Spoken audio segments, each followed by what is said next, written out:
turbo engine running. Absolute genius. Get this. Welcome. This is the show where we bring you Science. What that essentially means is discoveries, Advances. Questions. Research. technology. Unbelievable.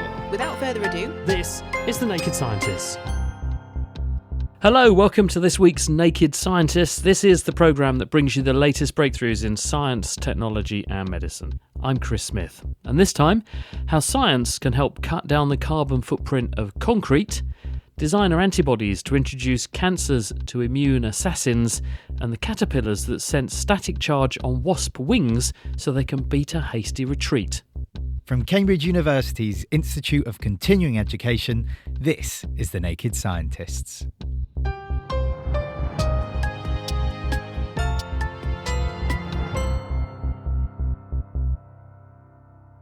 Up first this week, making cement is one of the world's largest single contributors of greenhouse gas emissions. The iron and steel industry is also a really big player owing to the energy it consumes.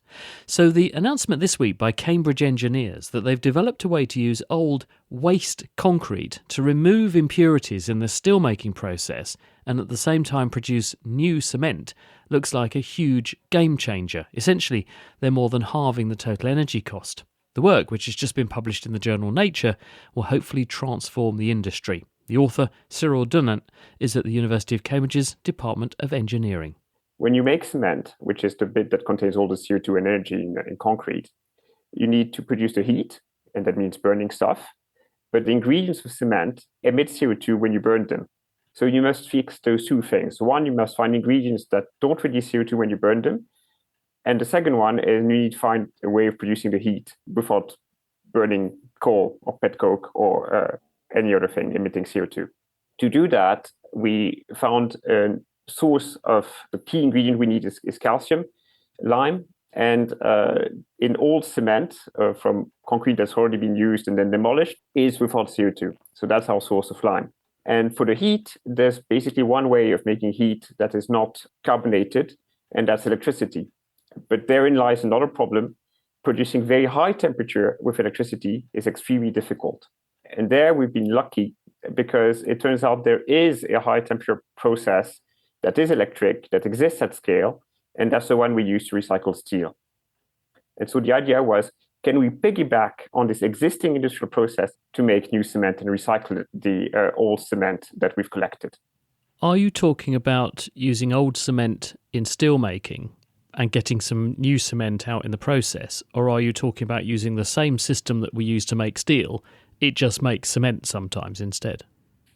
No, you make both at once. Because when you make steel, you need to add stuff on it to clean it up. And the stuff you add, it turns out, is also lime-based. And if you put, instead of just putting the minimum amount of lime you can get away with to make new steel, you tweak it, you up a bit the amount of lime, so that you get the right composition to make cement, it turns out you will get cement and steel at once. So the idea is you can produce at the same time in the same machine both steel and cement. And the source of lime we use, of course, is the old cement.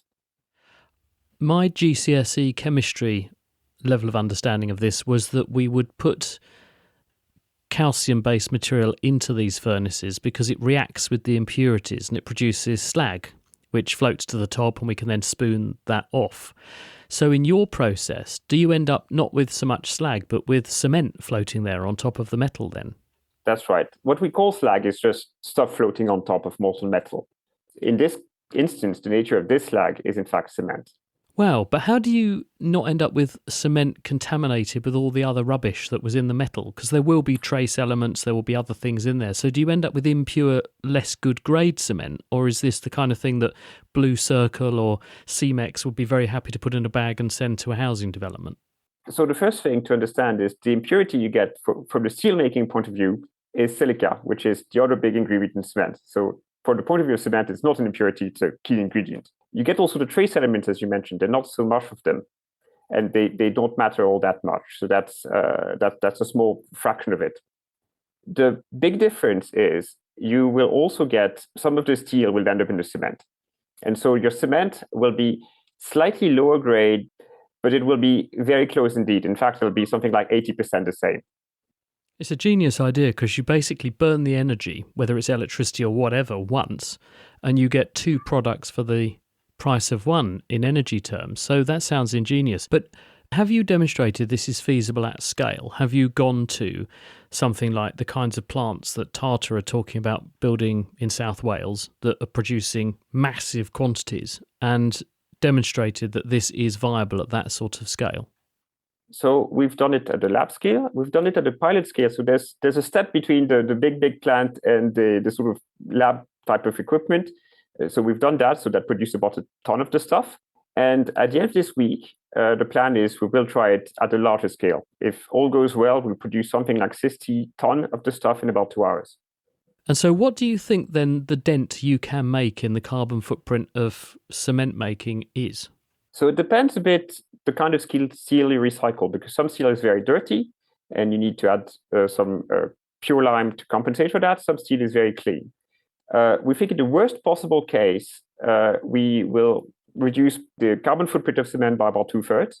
In the best possible case, it's actually less CO2 than just recycling steel. What a terrific result. That was Cyril Dunant from the University of Cambridge. That study just came out in Nature. During the Cambrian explosion about 530 million years ago, in a very short space of time, we went from a small number of animal species to nearly every single body plan that exists on Earth today. It could well be the most important period in the history of animal life. So how did it happen? To find out, scientists have modelled the habits of the animals that existed in the period just before this explosion, in a period known as the Ediacaran, and incredibly, it was the activity of these first animal life forms that may have helped to set up the conditions necessary for this explosion of life to occur. To find out how it happened, our colleague Will Tingle went to meet Emily Mitchell, who's the curator of the Cambridge University Zoology Museum's Non-Insect Vertebrate Gallery. The animals in the study are some of the very first animals to have ever existed. So they predate the ability to move around, they predate predation, they can't swim, and so they lived attached to the sea floor, upright in the water column, feeding on nutrients in the water, a little bit like sponges or corals. How do we know this then? So we have the most amazing fossil record for the Ediacaran in terms of preservation. We have what's known as exceptional preservation, because what we have is hundreds of square metres of fossils preserved under volcanic ash. So it's a little bit like Pompeii, and this underwater ash came down and smothered them all where they were living. This seems to be quite the anomaly when it comes to being able to study the fossil record, because in general, let's call it what it is, it's a bit rubbish. But it sounds like you've hit the jackpot, as it were, being able to look at these with such fantastic detail. I'm not sure I'd call the fossil record rubbish, but I do think that the preservation in the Ediacaran is really, really special. And what's particularly interesting about it and useful for it is because we have this census of Ediacaran life at the time, we can use all sorts of techniques that normally only really applicable today, where we have these full communities, and apply them back to the Ediacaran and work out what's going on within the communities and with evolution.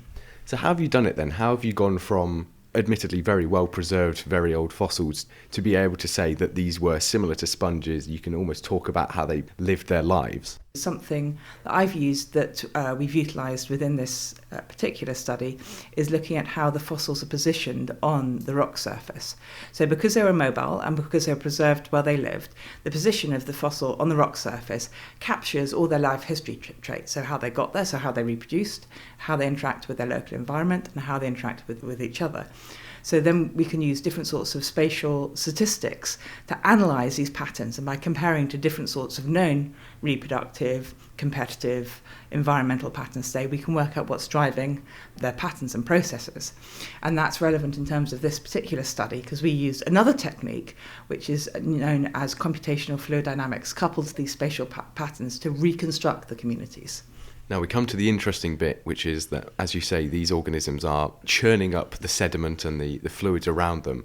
What kind of effect is that having on the wider ecosystem? So this is really interesting to think about. So Before the Ediacaran, the oceans were what's known as rather stratified, in that nowadays you have very well mixed oceans, whereas back before the Ediacaran it was very, very stratified. You had layers of oxygenated water and layers of anoxic, so water without oxygen.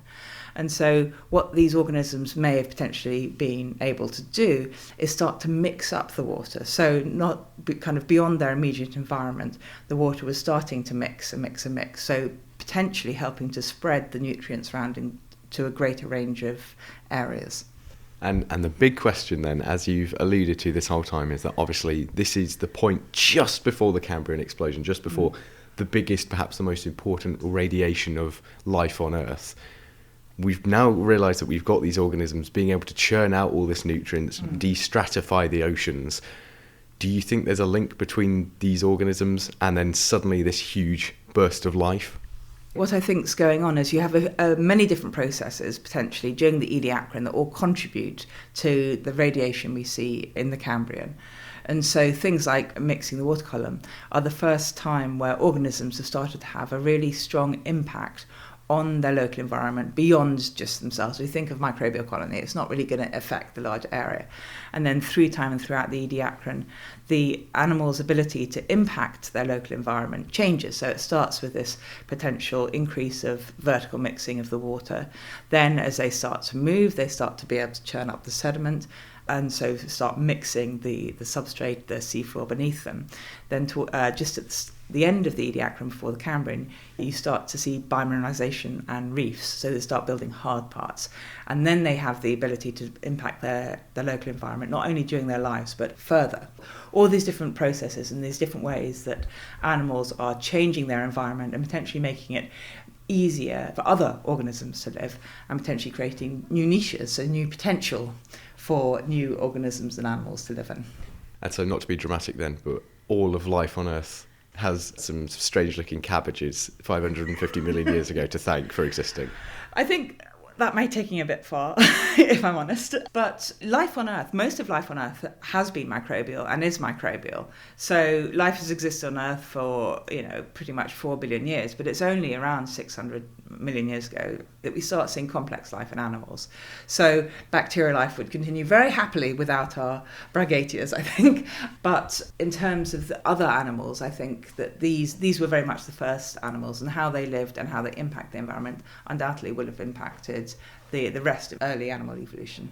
Amazing. Emily Mitchell speaking to Will Tingle about the paper that she's just published in Current Biology detailing that study. The Naked Scientists podcast is produced in association with Spitfire, cost-effective voice, internet and IP engineering services for UK businesses. Find out how Spitfire can empower your company at spitfire.co.uk. Music in the programme is sponsored by Epidemic Sound, perfect music for audio and video productions. You're listening to The Naked Scientists with me, Chris Smith. Still to come, how caterpillars can detect their predators by tuning into their static electricity. First though, we have developed many different ways of fighting cancer over the years, ranging from chemotherapies to radiotherapy. More recently, we've also begun to harness our own immune systems to attack tumours too. And because the immune system can access all areas and it's pre-made to work with our tissues, this is a very logical way forward. Now, to make the process as effective as possible, the same team of scientists from the company BioNTech, which developed one of the COVID vaccines, have now come up with a way to use their mRNA vaccine technology to introduce the genetic instructions for making special modified antibodies. These are called bispecific antibodies that can lock onto two things at once. They bind simultaneously onto tumour cells and grab hold of specific immune cells capable of killing them. And by bringing the two together like this, the immune system is stimulated to attack the tumour much more powerfully. The lead author on the study is BioNTech's Christiane Stadler. Our aim was to get the patient's immune system directly to the site of the tumor by using the technology of bispecific antibodies. Bispecific antibodies are capable to redirecting immune cells to tumor cells. Can you just tell us a bit about what a bispecific antibody is? Just paint a picture for us of what one is, what one does, how I would recognise one. Yeah, sure. So our bispecific antibodies we are talking about here has kind of a Y shape, but it's a little smaller than natural antibodies. And it has two arms binding to a tumor antigen and has one arm that binds to a molecule on T cells. It's called CD3. And this antibody can function like a bridge between tumor cells and T cells. It's almost like introducing the victim to its executioner. Exactly, you got it. So we have everything in our body, what it needs to kill cancer cells. However, cancer cells are pretty smart and know how to evade the immune system. They are hiding, they're not showing their mutations. So the immune system is kind of blind, and therefore bispecific antibodies are one tool how to make these mutated cells visible again and get the cytotoxic T cells directly to the tumor. Presumably you've got some kind of molecule or marker on the surface of the cancer cell that the antibody can recognize, which is unique to the cancer. That's correct. So in our case, we use Claudin-6, and Claudin-6 is the surface molecule or antigen of cancer cells. And the great thing about Claudin-6 is that it is exclusively expressed on cancer cells, but not on any adult normal tissue, apart from the placenta. So in humans, Claudin-6 is expressed during embryogenesis, which explains also the expression in placenta, but then it's completely silenced and absent from adult tissue, which makes it very safe as a target. So the rationale here is we come up with these antibodies, they go around the body, they would lock onto a T cell capable of killing a cancer cell, and they would lock onto a cancer cell, introduce the two together, and this would help the immune system to obliterate the cancer in the body. Exactly, that's the way it works. You bridge the two and T cells get activated and they release a lot of molecules to really kill the cancer cells. And then the T cells proliferate, they get more and more, and it's a very highly active system. So the key question is, how do you make these antibodies in the first place? This is very different actually in our company. So 12 years ago, we started to implement the RNA technology for antibodies. That's actually how the whole RNA business started at BioNTech. And we thought if we can directly inject RNA that carries the genetic information for the therapeutic antibodies into patients, and the liver produces the protein. So the liver cells will take up the RNA and produce the antibody, release it to the bloodstream. Then we could save a lot of time for manufacturing, have quicker development for patients, and also we could have a longer half-life of the bispecific antibodies in the blood, because these are small proteins, they're eliminated quickly. But since this action of translation in the liver cells is ongoing for several days, we will have a longer sustainable expression of our antibody. So you basically have engineered the genetic message for what you want the antibody to recognize on each side of itself, the T cell and the cancer cell. You put the genetic message into the bloodstream and liver cells helpfully make those antibodies for you, chuck them into the bloodstream, and then they go around the body for a while doing this job. That's the way it works, yes. And does it work? It works. So first we started, of course, in vitro systems, this cell cultures, and we saw that cells are able to really assemble beautiful antibodies. Then we went to the mouse. In preclinical studies, you always have to use an animal model. And here we injected intravenously the RNA, so holding the information for the antibody, and this RNA is packed into lipids to protect it. And after intravenous injection, it's delivered to the liver. And in the blood, we can detect the antibody, but we can also see when we inject human tumors to the mice that these tumors get eliminated. So it's working. Are there any risks from doing this? Is it possible you could end up with too much of these antibodies and they could start to cause a runaway immune response, or they could prime the immune system to attack something it shouldn't? There's no risk to prime the immune system to attack anything else. However, always with antibody therapies, it can be too much. So this is carefully investigated by different dose levels. How high can I go? But since we have this tumor-exclusive target Claudin-6, the risk of any adverse events is really, really low. With bispecific antibodies and activating T cells, you always have to be a little careful to not overshoot the cytokine release. This has to be carefully monitored, but in our case, the risk is lower than usually. BioNTech's Christiana Stadler there, and that paper has just come out in Science Translational Medicine. And Christiana also told me they are now into human clinical trials with their new agent, so we will keep an eye on how they get on. To the natural world now, and detecting a predator early or getting the drop on your prey is usually the difference between life and death. This multi-million-year-old arms race has led the evolution of giant noise-detecting ears and eyes that can see nearly a full 360 degrees. Now, scientists are uncovering another world of predator-prey interactions that uses a different field of senses again, in this case, electroreception. A study from the University of Bristol has found that a wasp's wing beats generate enough electrical charge to make them detectable by caterpillars that they prey on, giving these caterpillars a heads up that danger is nearby. The author on the study is Sam England. Animals in nature pretty readily accumulate static charge when they rub up against leaves or the air or sand or other things in their environment. And just in the same way that electrostatically charged balloon can move your hair around, we were wondering whether or not the natural static charges of animals could move the hairs around on other animals and whether those animals could feel that. And the really obvious application of this is, well, could a prey animal like a caterpillar detect the static charge of a predator animal like a wasp? What scale of static build-up accumulates on something the size of a wasp? It's really small. So, you know, when you talk about units as they get smaller and smaller, you kind of have milli and then micro. We're talking in terms of the units of charge, it's coulombs. And the thing that we put in front of that is pico. So it's picocoulombs. So these are really, really small amounts of charge.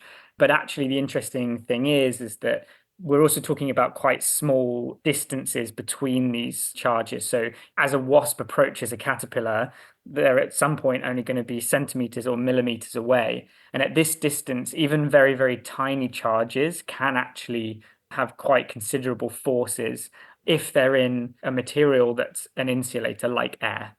So that's your hypothesis, is it? How the caterpillar might be sensing the wasp is that the wasp distorts the electric field around itself and that pushes on the hairs of the caterpillar, and the caterpillar can feel its hair standing on end. Yeah, exactly. And does that actually happen? How have you tested that? We first wanted to, obviously double check that the wasps and the caterpillars are accumulating charge like we see in other animals, because that hadn't actually been measured for these animals before.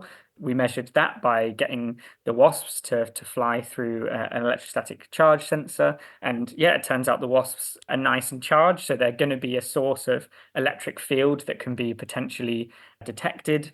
And we also measured the charge of caterpillars by dropping them through the sensor. And then once we had the two measures of how charged these animals were, it meant that we could do computational simulations of how strong that electric field would be between the two. We got the numbers from these simulations, and then we presented electric fields of that strength to various different species of caterpillar. And then we watched them to see if their behavior indicated that they were perceiving these electric fields as a threat, which is exactly what we ended up seeing. So depending on the species, we saw a few different defensive behaviors in response to these electric fields. So one thing that we saw was a defensive coiling behavior. So caterpillars like to kind of coil up into a ball to protect themselves from predators. But we also saw other behaviors like flailing. And also we actually saw that the caterpillars tried to bite the source of the electric field when we played like a wasp mimicking electric field to them. So it basically tells us that these sensory hairs on the caterpillars might actually be kind of electromechanically tuned to the wing beat of their predators. So basically, like, they've evolved to be especially sensitive to the electric field of their predators, which is, in my opinion, really cool. Given that you've discovered this sensitivity among initially these caterpillars, but probably many other species are going to do a similar thing, aren't they? And given the ubiquity of the signals that we're polluting the environment with, we're producing electric fields all over the place with what we do, is there a risk then that our behaviour is going to have a knock-on effect on these sorts of behaviours in the natural world? Yeah, I think, unfortunately, this might very much be the case. When we did this survey of how the hares respond to different frequencies of electricity, we also saw that in that kind of peak sensitivity window that they have, it also includes kind of 50 to 60 hertz. And the issue with that is that those are the exact frequencies that most of our electricity kind of coming from power lines or electrical equipment in our homes, that's the frequency of those AC electrical signals that we have in our electrical grid. So it's very, very likely that caterpillars and probably many other animals are actually sensitive to the electricity that's being emitted by power lines and other electrical equipment. And it might be hindering their ability to actually detect their predators, either because it basically completely drowns out that electrical sense, which is quite concerning because it basically just means that we've essentially discovered another way in which we might be polluting the environment, this time with kind of electrical noise pollution. The good thing is that now that we've possibly unveiled this damage that we might be doing, we can now come up with ways of preventing it, for example, by trying to shield power lines better from emitting the electric fields that they do. Well, let's hope so, especially since the UK is talking about installing about 1,000 miles of new power lines in the years ahead. That was Sam England. His paper on that study has just come out in the journal PNAS. Now it's time for Question of the Week, and James Titko is literally foaming at the mouth to answer this question for listener Thomas. I heard the milk foam we make for our cappuccinos consists of denatured clumping proteins. If I heat up the milk for my coffee for a bit too long, it forms a skin, and after removing that skin, I can still make pretty nice foam from the milk. Shouldn't the lack of protein prevent the formation of proper foam then?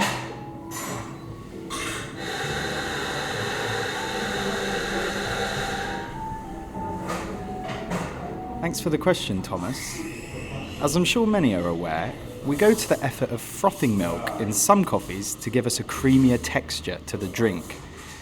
This foam is often thought to be due to the protein in the milk interacting with the coffee and air.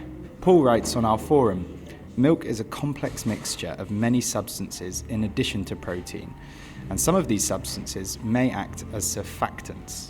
For example, phosphatidylcholine and phosphatidylinositol. And so, heating up the milk and deforming those proteins might cause the froth to flop. But expert in nanocoatings Professor Stephen Abbott is here to set the record straight. Although everyone says that foam is stabilized by denatured proteins, that simply isn't true.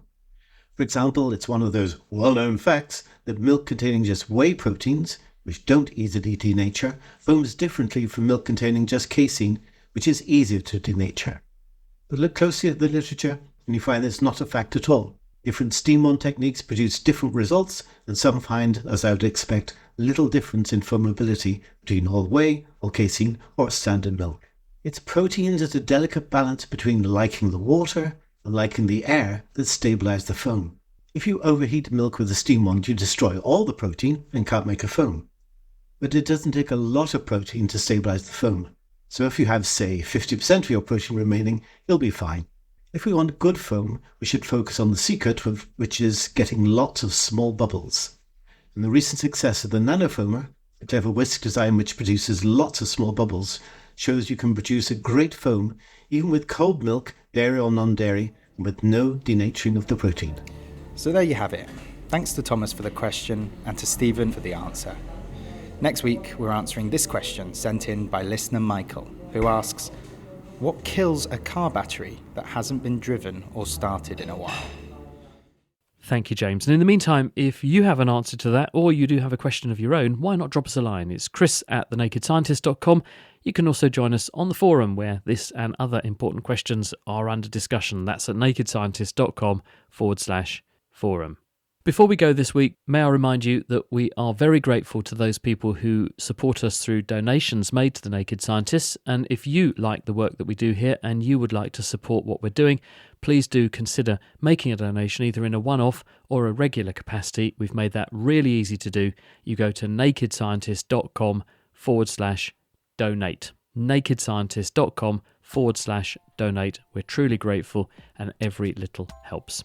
That's it for this week. Do please tune in on Tuesday when we're going to be unpacking the UK's infected blood scandal and whether findings from a long-awaited inquiry there can allow survivors to finally move on with their lives. The Naked Scientist comes to you from the University of Cambridge's Institute of Continuing Education. It's supported by Rolls-Royce. I'm Chris Smith. Thank you for listening, and until next time, goodbye.